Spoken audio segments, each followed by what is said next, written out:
We have flying rats in our yard. Maybe you do too. You have no doubt seen Victor rat traps before. Here's one all set, ready to go. String attached to it. And I've found that most birds seem to like this. There's several of the KT and CNS suets that are favorites, but this one's works pretty good with starlings, I think, and other birds. So you take a piece of that suet and you put it right there on the tip of the trap and set it out on your window feeder, like I have done here. You can see my suet feeder there and the trap right nearby. They could walk over to the suet feeder, but sometimes, since they're already kind of on public assistance, they just rather take the short route and get the food that's closest to them. Why work so hard?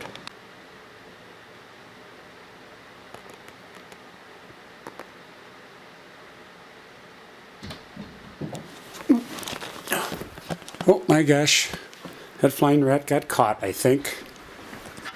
So there's where the rat trap was before, with a little piece of suet on it, and here's the rat trap now.